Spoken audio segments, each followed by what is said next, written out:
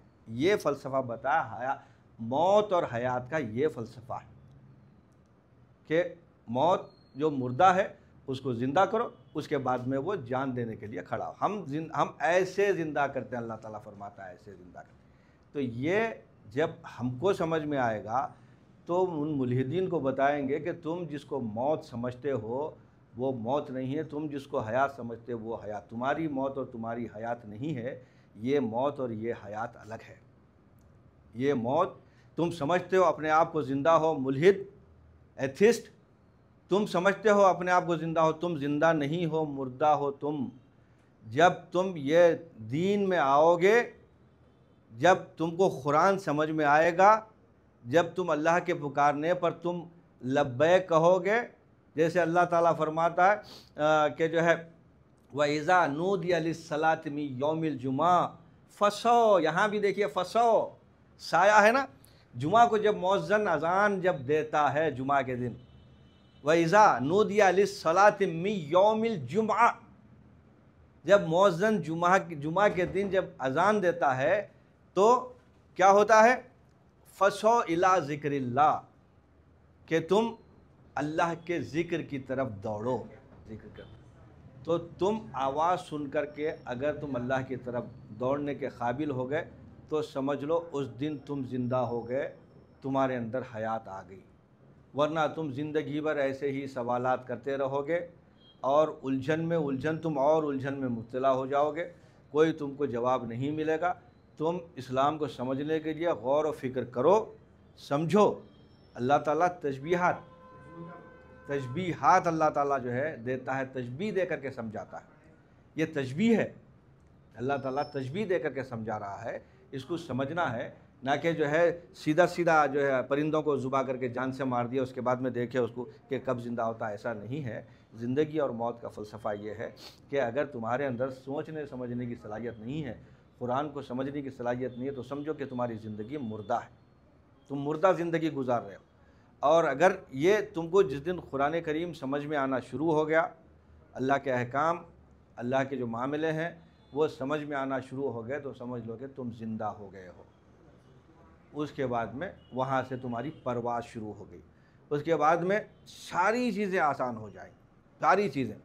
تو صرف تمہارے ایک سوال کا جواب میں یہاں دینے کی کوشش کیا، شاید تم کو سمجھ میں آ گیا۔ اگر عقل ہے تو سمجھ میں اگر تھوڑی سی بھی عقل ہے تو یہ چیز سمجھ میں آئے گی، اور اس سے میرے اس بیان سے وہ ان لوگوں کو بھی فائدہ ہوگا جو اس قسم کا ترجمہ جو کر کے بیٹھے ہیں، تفسیر کر کے بیٹھے ہیں کہ پرندوں کو لا کر کے جو ہے کاٹم کوٹی کر کے ان کے کپے کرنا، یہ نہیں ہے، یہ ترجمہ غلط ہے، یہ تفسیر غلط ہے۔ تفسیر تو یہ ہے کہ وہ جو ہے صحبت میں رکھیں، اس کے بعد میں ان کو زندہ کریں۔ جو میں نے ابھی تک بیان کیا وہ تفسیر ہے، اس کو پھر دوبارہ بولنے کی ضرورت نہیں ہے، میں کھول کر کے بتا دیا ہوں تاکہ تم آسانی سے سمجھ جاؤ، کوئی الجھن باقی نہ رہے، کوئی اس کے اندر جھول نہ رہے، آسانی سے تم کو سمجھ میں آئے۔ اللہ کے معاملے ہیں یہ، اللہ آسانی سے تم کو کیسے سمجھ میں آئے گا؟ تم آسانی سے اللہ کو سمجھنے کی کوشش کرتے ہو، جو اتنی بڑی کائنات بنا دیا، اتنے زمین و آسمان، چاند تارے، سورج کہکشاں اور یہ سمندر، یہ ہوائیں، یہ ساری چیزیں بنا دیا، تم اس کو اللہ کو آسانی سے تم یہ کہتے ہو کہ ہم اس کو دیکھنا چاہ رہے ہیں، وہ تم کو دکھے گا؟ تم اس قابل ہو کہ تم اس خالق کائنات کو تم دیکھنا چاہتے ہو؟ تو تمہارے اندر جو ہے کوئی قابل ہو تو ہم شان کہیں دیتے ہیں، ڈھونڈنے والے کو دنیا بھی نہیں دیتے ہیں۔ پہلے تم قابل تو ہو، اس کے تم وہ لیول پہ تم آنا نا۔ تم خدا کو دیکھنا چاہ رہے ہیں، اس کو دیکھنا چاہ رہے ہیں جو اتنی بڑی کائنات، بلکہ ایسے ہزاروں کائنات کا خالق ہے، رب العالمین ہے، سارے عالمین کا رب ہے، خالق و مالک ہے، اس کو تم آسانی سے دیکھنا چاہتے ہو؟ اتنی آسانی سے وہ تم کو نظر آئے گا؟ اس قابل بنو، اپنے آپ کو تم اس قابل بناؤ، علم حاصل کرو، اس کے بعد میں تم کو خدا کی ذات سمجھ میں، جب پوچھو، جب تم قابل ہو جائے گے تو پوچھنے کا سوال ہی نہیں، جب تم کو خود خدا نظر آئے گا، جب تم دوسرے کو سمجھاؤ گے کہ یہ خالق، یہ کائنات کا خالق کہاں ایگزسٹ کرتا ہے، کہاں رہتا ہے، اس وقت تم کو سمجھ میں آئے گا۔ جب تم اس میں آ کر کے علم حاصل کرو گے، قرآن کا علم تم کو ملے گا، تو جب تمہارا اندر کا ضمیر روشن ہو جائے گا، جب تمہاری آنکھ روشن ہو جائے گی، تو اس کے بعد میں تم کو نظر آئے گا، ورنہ کوئی شے تم کو اندھے ہو تم اندھے، اندھی زندگی گزار رہے ہو، تمہاری آنکھوں میں روشنی، تمہارے قلب میں روشنی نہیں ہے، تم کو سامنے جو انسان ہے وہ تم کو نظر نہیں آتے، تو تم خدا کو کیا دیکھو گے؟ تو خدا کو دیکھنے کے لیے اس قسم کا علم چاہیے۔